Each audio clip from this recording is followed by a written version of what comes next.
I'm pleased to welcome you to my presentation with the title Test-Based Finite Element Analysis of Wire Meshes, which was carried out together with the Geobrook AG from Romanshorn, the HTWG University of Applied Sciences from Konstanz, and the Institute for Material System Technology, Thurgau from Tegobion in Switzerland. Those wire meshes are from fish farm steel cages.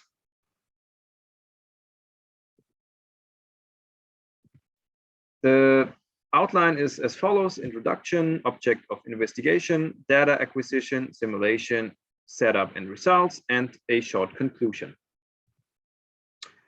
Due to the increasing world population and the overfished whitefish stocks, aquaculture becomes more and more important. Unfortunately, the nearshore areas for aquaculture are limited, and so it is necessary to move to deeper waters like the open seas.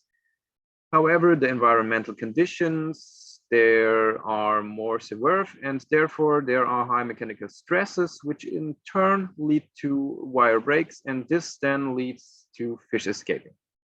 Therefore, we have built a simulation model that is fed with data from tests and can represent the reality in regarding to the mechanical interactions in the wire contact area, and forms the basis for further investigations.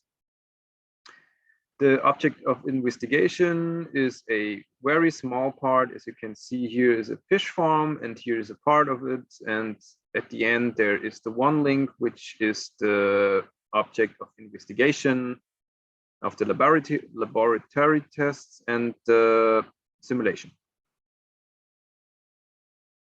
I carried out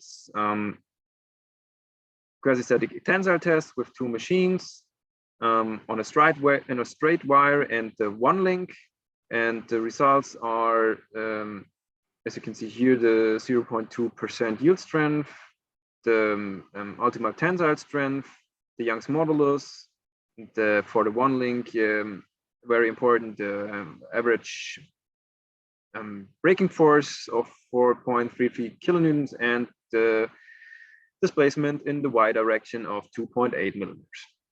And those are the data I put into my simulation model.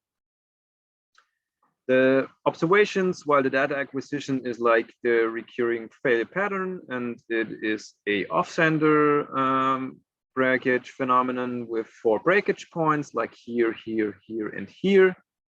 And it's a uniform occurrence at the top and the bottom half mesh. And then there are fracture angles of around about 45 degrees and plastic deformations, like here the flow surface, and constrictions.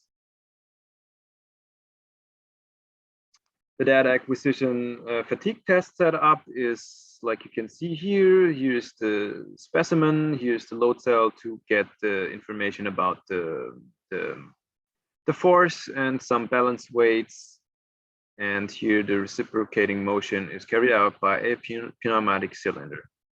The results of 44 specimens and with the cycle range about from 25 to 1 million cycles is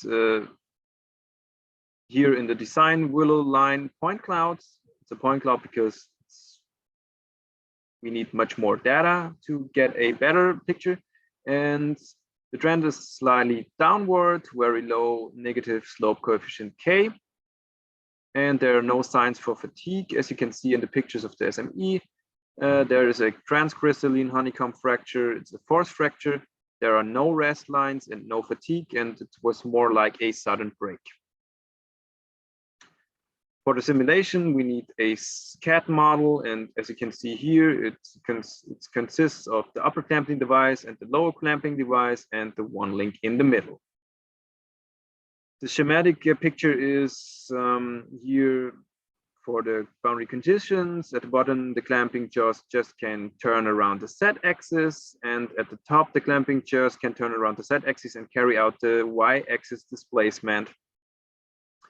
The wire legs are bonded to the clamping jaws, and the wire contact is defined as a frictional contact. And I used a global model with 3 model steps to refine and the FE mesh.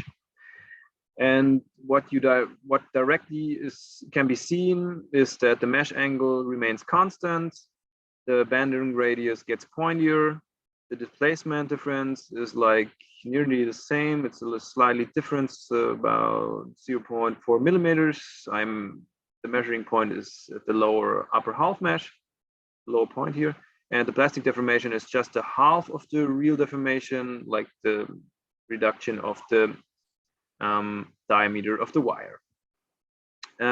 In order to be able to compare the simulation model with the tensile test, a parameter study was carried out. The x-axis is the tangent modulus in MPa, and the y-axis is the reaction force, which should be the same as the average braking force, Fe.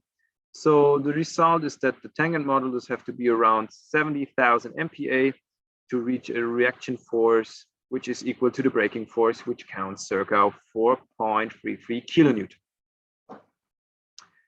The maximum equivalent stress, sigma V max, occurs right under the surface, right 0.07 of a millimeter in the average in the range where the highest per principal stress occurs. The middle region is slightly unloaded there at the top, and the bottom outer bending radius highest first principal normal stress occurs.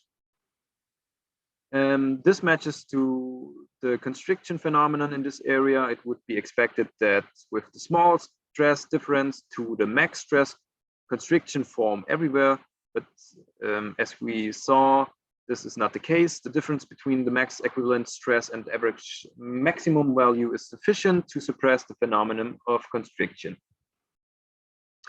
And here you can see a view from above, also shown as a section. The horizontal cut D shows a symmetrical pattern of stresses, and the highest stress are in the area of the Y contact,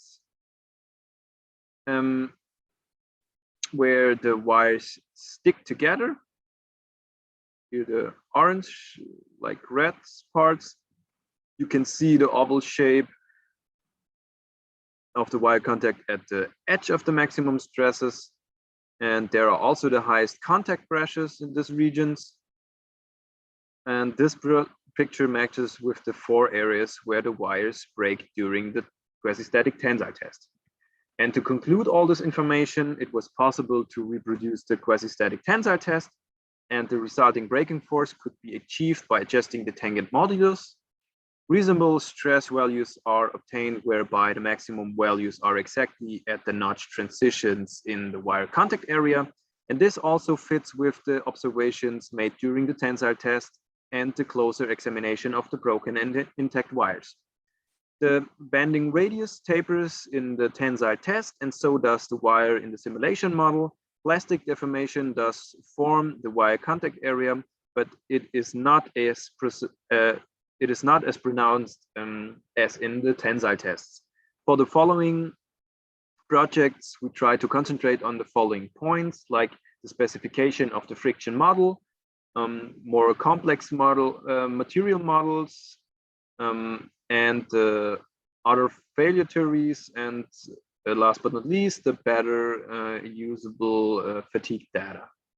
And now I want to thank you for your attention, and if there are questions, just let me know. You can chat me or just use my email and get in touch with me. Thanks.